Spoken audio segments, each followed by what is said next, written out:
to start us off this morning, I've got the great pleasure to introduce Wayne Sharpe. Wayne Sharpe is the chairman and CEO of the Carbon Trade Exchange, as well as a few other companies, which you'll tell us more about.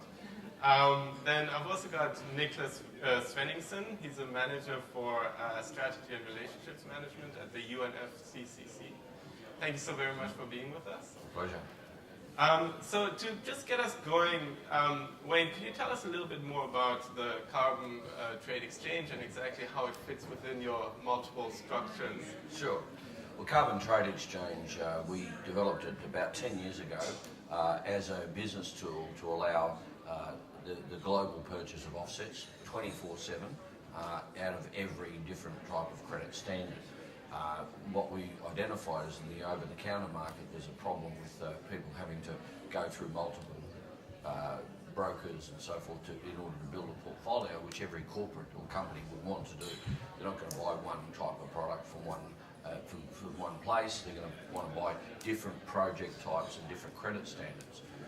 And so I had previously developed and started a company in 1991 called Barcelona, which is a global business-to-business exchange, and I took those technology concepts and trading solutions and brought it into the environmental sector because I could see that there was a big gap between the financial and business community and the people on the ground who are actually doing the work to help solve climate change, whether it be renewable energy projects or even if they're running around hugging trees or whatever they're doing. The two really don't communicate that well. So I figured that we had an opportunity with the modern technology and the internet to be able to bring those two worlds together so they could converse electronically with systems rather than having to actually try and have a conversation, which is not always easy to have. And then, Sven, maybe you can explain what exactly is a carbon credit and what is being traded here through a platform such as Wayne's. Yeah, right. Well, the carbon credit or an offset or emission reduction, there are different names for this, is basically a unit that is representing action to reduce emissions. And in UNFCCC context, we're right now running a mechanism called Clean Development Mechanism that has some 8,000 projects in developing countries all over the world, which are needing this kind of investments to achieve emission reductions, which will generate the offsets. So when you buy an offset or you buy an emission reduction, you're actually making an investment in emission reduction projects in developing countries. Okay. So this is to vary away, sorry to interrupt, this is to vary away from the business as usual process. So for example, in a developing nation, instead of following the well-worn path to fossil fuel generation, for example, for energy, this is an opportunity for renewable energy to get a financial subsidy, if you like, by virtue of the fact that they're doing something good for the planet. So it's very much using the markets to shift finances to encourage clean development projects. Yeah, it's effectively climate finance, but in a credit by credit basis. So I think in the past, people have seen probably some perspective that there's a bit of a negative because they're saying, well, that means they're buying the right to emit more. Well, the fact is the funding is then going to projects that are actually doing something to reduce global emissions. And we all breathe the same air at the end of the day. And that's really the example of the kind of innovation that we're talking about at this conference today, to really facilitate that climate finance, to enhance the technological flow and invest in projects that are actually leading to a low carbon resilient future. If we make it easy to do, we believe more companies can and should do it. Right, and the next people we'll be talking to will be the CEOs of corporations, and they can justify to the market, all the people out there and their stakeholders and shareholders, why are they not taking action if it's easy to do and cost effective? And at the end of the day, most of them, once they start doing it, they price carbon within their business.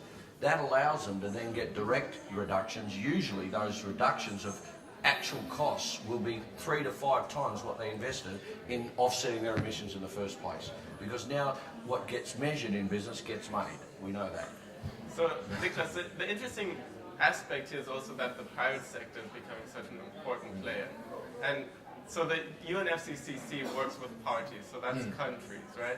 Could you maybe highlight a little bit of the role of the private sector getting involved more in the climate action agenda? Yeah, no, absolutely. I think this is absolutely essential. The Paris Agreement was an agreement, or is an agreement between countries and governments. But it's very clear that the national determined contribution, the climate action plans that each country now is evolving and developing, also requires private sector action.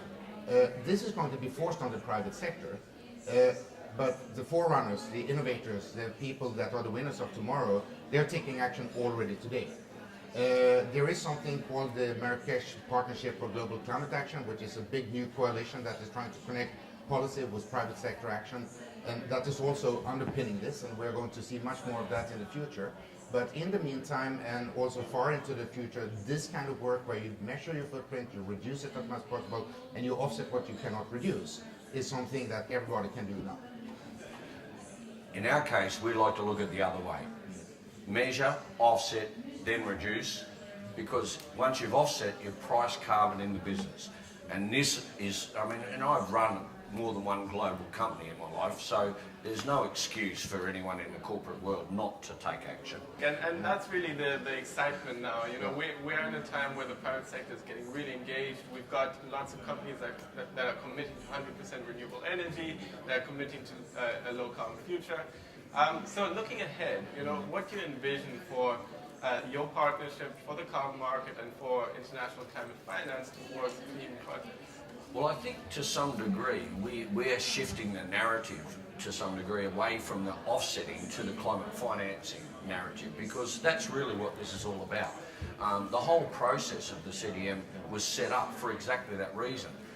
The reality is it doesn't have to be restricted only to developing nations. The difference is that those developing nations are the ones that are going to otherwise follow the footsteps of the fossil fuel sector, who has, you know, vast amounts of money and are the instigators of the problem, unwittingly and originally, but now they know they're part of the problem, and many of them want this solution as well. So they want to see that transition, and you can bet that the big fossil fuel and energy companies are the ones that are going to lead the charge into renewables as soon as the finance model starts to really kick in. And this is the reality of the world we face.